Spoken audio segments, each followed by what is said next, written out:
Assalamualaikum warahmatullahi wabarakatuh.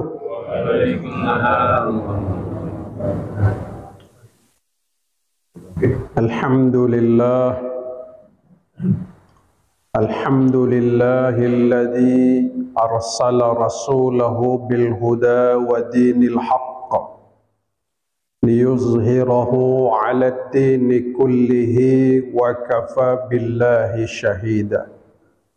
Asyhadu an la ilaha illallah wahdahu la syarika lah wa asyhadu anna Muhammadan 'abduhu wa rasuluh. Allahumma fassalli wa sallim wa barik ala Muhammad wa ala alihi wa sahbihi ajma'in, amma ba'd. Bapak-bapak, ibu-ibu, jamaah salat tarawih yang dirahmati Allah Subhanahu wa taala. Rasulullah sallallahu alaihi wasallam pernah menyebutkan dalam satu hadis, lis-shaimin farhatani. Bagi orang yang puasa itu ada dua kebahagiaan. Pertama adalah kebahagiaan ketika berbuka puasa. Dan yang kedua, kebahagiaan ketika bertemu dengan Allah Subhanahu wa taala. Bapak-bapak hadirin sekalian, berdasarkan hadis ini bahwa pekerjaan yang membosankan itu adalah menunggu. Tapi lain halnya dengan menunggu berbuka puasa. Pekerjaan yang membosankan menunggu dan menunggu.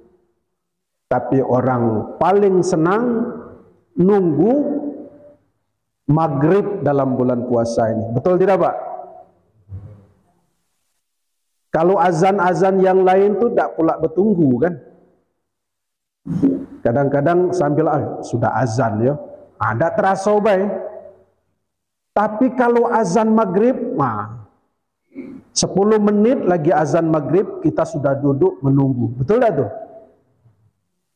Ini menunjukkan rasa kegembiraan pada saat kita mau berbuka puasa.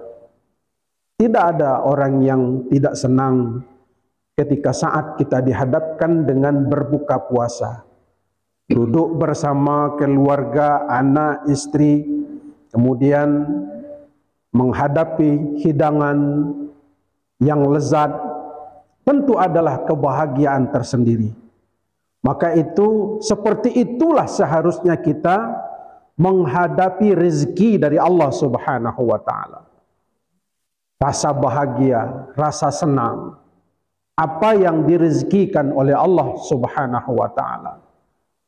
Kenapa? Karena kadangkala kita itu bapak-bapak, mungkin di luar Ramadan tidak ada rasa senangnya kita menghadap rezeki. Kadang-kadang ada mengeluh, ya, yang ada di depan kita, jadi mengeluh kita, dikit nian rezeki dari Allah. Padahal semuanya harus kita syukuri dan kita bawa hati senang. Karena khalaqallahu khalqa faqataba ajaluhum wa a'maluhum wa arzaquhum.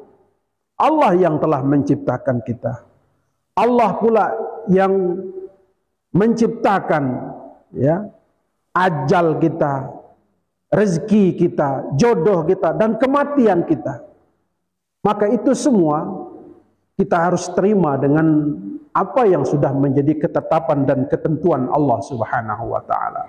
Termasuk apapun yang sudah Allah rezekikan kepada kita. Memang ada terjadi perdebatan masalah rezeki ini tergantung dengan Allah. Antara Imam Syafi'i dan Imam Maliki berdebat bahwa rezeki ini, kata Imam Syafi'i, tergantung kita.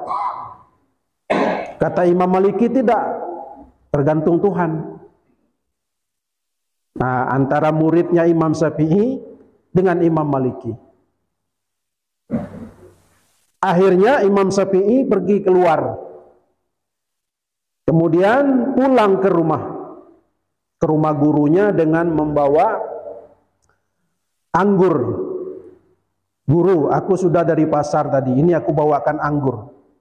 Nah, itu guru, betul kata saya kan, rezeki itu harus diusahakan sehingga baru bisa kita dapat rezeki. Guru di rumah mengharapkan dari Allah, manalah bisa dapat rezeki. Apa jawab Imam Maliki ketika itu? Kata Imam Maliki, betul kata kau, tapi kata aku juga betul. Ternyata tanpa saya bergerak dari rumah ini, saya sudah mendapatkan anggur. Siapa yang bawa? Imam Syafi'i. Jadi kedua-duanya betul. Kadangkala rezeki memang ditentukan oleh Allah Subhanahu wa taala, akan tetapi perlu ada usaha dan ikhtiar. Tapi kadangkala orang siang malam peras keringat banting tulang mencari rezeki, tidak dapat-dapat. Itu menandakan bahwa rezeki biar bagaimanapun kita nunggit, kalau sudah belum dari ketentuan Allah Subhanahu wa taala. Ternyata kedua ini adalah benar. Bapak Ibu hadirin sekalian, kemudian terkait dengan pertemuan dengan Allah Subhanahu wa taala, ada kegembiraan tersendiri Bapak-bapak, di mana bertemu dengan Allah Subhanahu wa taala saat ini mustahil. Bagaimanapun seorang Nabi Musa alaihi salam naik ke atas gunung ingin bertemu dengan Allah Tuhannya, lantaroni, dia tidak bisa melihat Allah Subhanahu wa taala. Itu keinginan Nabi Musa ingin bertemu dengan Allah, tidak mungkin. Tapi apa kata Allah Subhanahu wa taala? Ya Musa, kalau engkau ingin melihatku, coba kau lihat gunung yang besar di depanmu itu. Lalu ketika itu Allah bertajalli kepada gunung itu dan mengatakan, gunung itu meleleh. Tahu meleleh, Bu? Macam lahar gunung itu kan meleleh, hancur. Itu gunung yang keras membatu. Apalagi kita manusia yang lemah, tidak akan mampu jasad kita ini dekat dengan Allah. Bagaimana panasnya matahari, Allah yang menciptakan. Maka oleh karena itu, hal yang mustahil kita melihat Allah dengan kasat mata. Tapi kita bisa melihat Allah dengan mata batin, kata Imam Ghazali. Maka itu kebahagiaan nanti di hari kiamat adalah bertemu dengan Allah Subhanahu wa taala. Maka ketika di dalam surga tidak ada yang mustahil. Kenapa? Allah sendiri yang mengatakan, "Faman kana yarju liqa'a rabbih falyamal amalan shaliha." Barang siapa yang ingin bertemu dengan Tuhannya, maka hendaklah dia beramal soleh.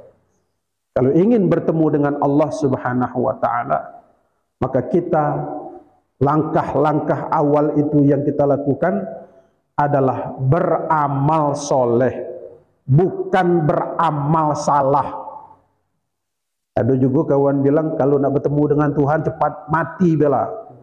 Nah itu katanya kan. Bapak Ibu hadirin sekalian, kesimpulannya dari ceramah kita pada hari ini, kesempatan ini adalah kebahagiaan kita itu apa yang disebutkan oleh Rasulullah. Kebahagiaan pada saat kita berbuka puasa dan pada saat iftar hari raya Idul Fitri, itu kebahagiaan yang luar biasa. Padahal seminggu lagi nih Bu, mau lebaran, tapi sudah terasa luapan kegembiraan itu. Mana buktinya? Sekarang mal-mal sudah banyak, ramai, padat sekarang. Tidak usahkan di mall, Simpang Mayang itu baik penuh sekarang Pak. Ya, nak keluar Pak ya, motor mobil padat merayap. Ya, apalagi mal-mal besar. Kemudian apalagi ditandai dengan berbagai bentuk kegiatan. Di antaranya rumah sudah dicat kan untuk nyambut Idul Fitri, hari raya. Rumah sudah dicat, kursi baru, ordeng baru, wah, nyambut hari raya.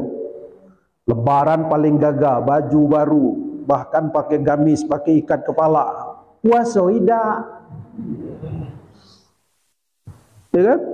Kita nunggulah waktu sembahyang tarawih dia datang, datang sembahyang tarawih. Pas solat Idul Fitri tegak paling depan, bawa tasbih sebesar biji pinang. Tegak sembahyang tu mulai dari sembahyang sunat sampai segala sembahyang, ya kan? Baca doa mulai dari doa sapu jagat sampai ke doa masuk misi dibaca. Dia pula paling gagah dari Pak Imam kan, Idul Fitri. Jadi itu kebahagiaan. Nah, luapan kebahagiaan itu sudah kita rasakan, tapi kita jangan terkecoh dengan keadaan ini. Kita tetap istiqomah dengan amaliyah Ramadan kita.